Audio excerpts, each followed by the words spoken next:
अलवा 24 न्यूज में आप सभी का बहुत बहुत स्वागत है। एक बार फिर मैं मौजूद हूं उपखंड क्षेत्र मालाखेड़ा के अहिरबाद स्थित ज्ञानदीप निजी आईटीआई में, जहां मैंने 2 दिन पहले भी एक वीडियो आप सभी के साथ साझा की थी। जहां आज इससे 2 दिन पहले राजकीय उच्च माध्यमिक विद्यालय बेरला के छात्र छात्राएं इस निजी आईटीआई में भ्रमण करने के लिए, विजिट करने के लिए आए थे और आज राजकीय उच्च माध्यमिक विद्यालय काली पहाड़ी के ये छात्र छात्राएं यहाँ पर अपने शिक्षकों के साथ में, और वह भी जो ये कह सकते हैं कि जो विद्युत उपकरण हैं या घरेलू कई सारे जो ऐसे उपकरण हैं जो हमारी जिंदगी के कई अभिन्न हिस्सा हो सकते हैं, या फिर जो बच्चे अभी कई सारी चीज़ों से अनभिज्ञ हैं, अपरिचित हैं, उन सारी चीज़ों से आज मुखातिब होने के लिए, रूबरू होने के लिए और उनकी बारीकियां जानने के लिए, उनका परिचय जानने के लिए आज इस आईटीआई में आए हैं। आप देख भी रहे हैं यहाँ पर तमाम, जो मैंने परसों भी आप सभी को व्यक्तिगत रूप से वीडियो के माध्यम से बताया था कि यहाँ पर जो साजो सामान आप देख रहे हैं ये अमूमन विद्युत उपकरणों से संबंधित ये साजो सामान है। ये जो भी सामान यहाँ पर रखा हुआ है, बहुत सारे बच्चे होते हैं जिनके अंदर एक जिज्ञासा होती है, जो ऐसी चीज़ों को देखना चाहते हैं, उसके बारे में जानना चाहते हैं। तो यहाँ से लेकर के ये जो पूरा स्टैंड यहाँ पर रखा हुआ है, वहाँ तक जहाँ तक आपकी नज़र जाएगी आपको विद्युत उपकरण नजर आएंगे। इसके अलावा भी चाहे वो स्क्रू ड्राइवर हो, चाहे हैमर हो, चाहे पेचकश हो, चाहे प्लास हो, बहुत सारी है। इसके अलावा भी ये विद्युत कुछ उपकरण हैं जो हमारी ज़िंदगी में, या फिर जैसे मिक्सी वगैरह है, यहाँ जैसे इलेक्ट्रिक प्रेस है, इलेक्ट्रिक जो चूल्हा है, ये कह सकते हैं बहुत सारी चीज़ें हैं। इसके बारे में हम गुरुजी से जानना चाहेंगे कि यहाँ आने का, कैमरामैन से चाहूँगा थोड़ा सा मेरे साथ चलते आएँ। सर, आज आप अपने बच्चों को एक निजी आईटीआई में लेकर के आए हैं, आखिरकार क्या उद्देश्य होता है, क्या एक विजन होता है कि बच्चों को ऐसी जगह विजिट करवाया जाता है? देखिए सर, राऊ मावी काली पहाड़ी हमारा जो विद्यालय है, इसका व्यावसायिक शिक्षा में इसी बार सत्र 2024-25 में चयन हुआ है। इसमें हमारे यहाँ कक्षा 9 के बालकों को, बालक बालिकाओं के लिए ये ट्रेड, जिसमें हार्डवेयर और इलेक्ट्रॉनिक्स 2 ट्रेड हैं, इसमें संचालित होंगी इस सत्र से। तो इसके तहत हमारा यहाँ एक शैक्षिक भ्रमण का आज उद्देश्य है, जिसमें व्यावसायिक शिक्षा को, जो सरकार का NEP 2020 की एक बड़ी थीम है, उसके तहत कि भाई बच्चों को रोजगार मिले, शिक्षा के बाद जो एक बेरोजगारी की समस्या है उससे उनको निजात मिले, तो उसमें कहीं वो अपनी पढ़ाई के साथ साथ इन चीज़ों को भी अपने जीवन में अपनाएं और उनको इस चीज़ की आगे दिक्कत नहीं आए कि मुझे क्या करना है। तो साथ साथ आज का ये जो था हमारा, ये एक व्यावसायिक भ्रमण था और जिसमें हमने अपनी एक इस ITI को चुना और हमें बहुत अच्छा लगा। यहाँ जैसा कि अभी आपने इनको बताया है, इन चीज़ों को देख करके बच्चों के साथ हमने भी बहुत सारी आज चीज़ें सीखी हैं और हमें बहुत सारा अच्छा लगा। इनका स्टाफ भी बहुत अच्छा रहा, इन्होंने बहुत सारी चीज़ें हमें विस्तार से बताई, तो इसके लिए मैं इनको बहुत धन्यवाद देना चाहूँगा। विजिट या फिर भ्रमण से बच्चों को या बच्चों के भविष्य में कितना लाभ मिल सकता है? क्योंकि आपने कहा कि ये व्यावसायिक शिक्षा है, व्यावसायिक शिक्षा से जहां बच्चा अपना एक हुनर के माध्यम से जीवन यापन कर सकता है, क्या लगता है इन बच्चों को आज के विजिट से भविष्य में कितना लाभ मिलेगा? देखिए, बहुत अच्छा सवाल आपने किया है। मैं ये बताऊं कि आज का जो ये भ्रमण है ना, ये केवल एक जिज्ञासा उत्पन्न करना है। अभी बहुत सारा लंबा इनके साथ काम चलने वाला है। कक्षा 9 के बाद ये बच्चे कक्षा 10 में आएंगे, वहाँ भी इनके साथ व्यावसायिक शिक्षा रहेगी।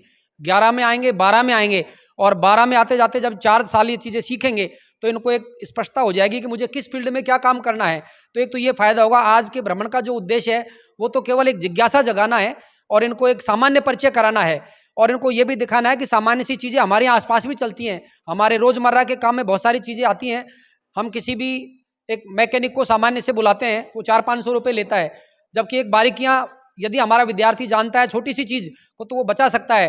तो अपनी पढ़ाई के साथ साथ घरेलू जीवन में भी वो बहुत सारी चीज़ें अर्निंग करने लगेगा। तो मैं ये मानता हूँ कि एक बहुत बड़ा इम्पैक्ट इस आज के भ्रमण से आने वाला है।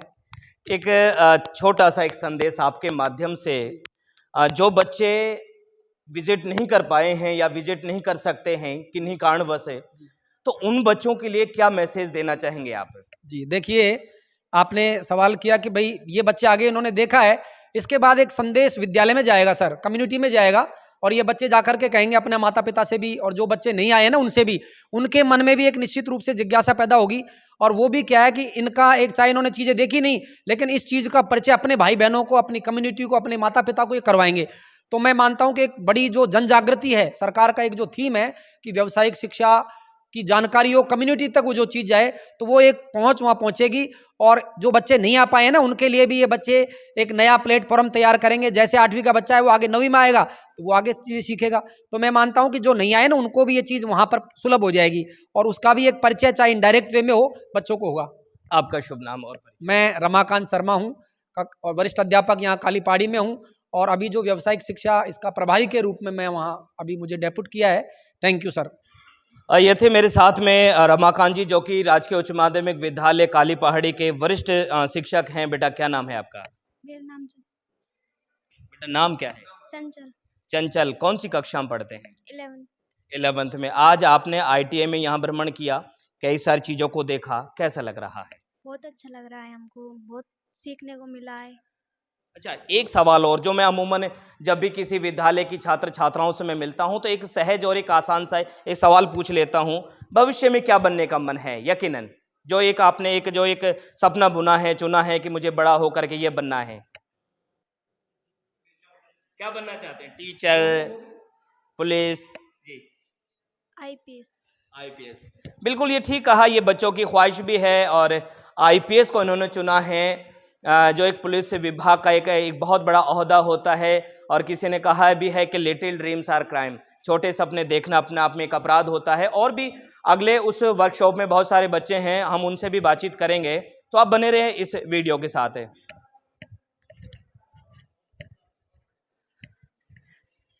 इस तरफ भी आप देख रहे हैं, यहाँ पर जो तमाम जो स्टूडेंट्स हैं, छात्र छात्राएं हैं, वो जो इलेक्ट्रिक जो विद्युत उपकरणों से संबंधित जो जानकारियां हैं उनसे लेकर के ये लोग उसको जानना चाहते हैं। इसके पीछे भी आप देख भी रहे हैं, यहाँ पर कुछ अल्टरनेटर, कुछ मोटर्स वगैरह इस प्रकार के आधुनिक उपकरण भी यहाँ पर मौजूद हैं। आज ये बच्चे जो एक सपना लेकर के आए थे, जो बच्चे एक ख्वाब लेकर के आए थे कि हम जहाँ विजिट करने के लिए जा रहे हैं वहाँ कुछ बेहतर, कुछ अच्छा सीखने को हमें मिलेगा। बेटा क्या नाम है? सानिया। सानिया। बेटा कौन सी कक्षा में पढ़ते हैं? 9th। में। आज आप यहाँ पर आए, ITI में बहुत सारे ऐसे उपकरण आपने देखे हैं जो शायद इससे पहले आपने नहीं देखे होंगे। कैसा लग रहा है यहाँ का आकर के? अच्छा। एक सवाल और, क्या बनना चाहते हैं बड़े होकर के? टीचर। बेटा आप क्या बनना चाहते हैं बड़े होकर? अध्यापक। बेटा आप? टीचर। क्या नाम है आपका? पायल। पायल। कहाँ से हैं बेटी, कौन से गांव से हैं? बल्लू सिंह का वास। बल्लू सिंह का बास। कौन सी कक्षा पढ़ते हैं? 9th। में। ये 9th और 11th इस स्तर की के छात्र छात्राएं हैं। बेटा क्या नाम है आपका? कृष्ण। कौन सी कक्षा में पढ़ते हैं? 11th में। बड़े होकर के क्या बनने का मन है? फौजी। बिल्कुल, ये बच्चों का बाल मन है। यकीनन ये वो स्तर है, ये वो समय है, ये वो वक्त है जहां बच्चे खुद के सपने बुनते हैं और उन सपनों को लेकर के वो जद्दोजहद करते हैं, वो बहुत ज़्यादा मेहनत करते हैं। वो चाहते हैं कि जो सपने हमने देखें वो सपने भविष्य में ज़रूर पूरे हों। शिक्षकों ने इनके सर्वांगीण विकास का भी बहुत एक बड़ा बीड़ा उठाया है। अभी आपने देखा कि रमाकांत जी बहुत सहज लहजे से और बेहतरीन तरीके से हर सवाल का जवाब भी दे रहे थे, और ये होना चाहिए। कहते हैं कि अगर जैसा शिक्षक होगा यकीनन छात्र और छात्राएं भी वैसे होंगी, क्योंकि शिक्षक विद्यालय का एक दर्पण होता है। शिक्षक एक विद्यालय और नव पीढ़ी का निर्माण करता होता है, और ये वही बच्चे हैं, चाहे आज इनकी उम्र छोटी हो सकती है, लेकिन आने वाले समय में इन्हीं बच्चों के कंधों पर इस देश की दशा और दिशा को बदलने की एक बहुत बड़ी जिम्मेदारी होगी। कैमरामैन मिनसर के साथ में मैं आपका साथी कवि सदाराम, अलवर 24 न्यूज़ के साथ में बहुत बहुत शुक्रिया और धन्यवाद।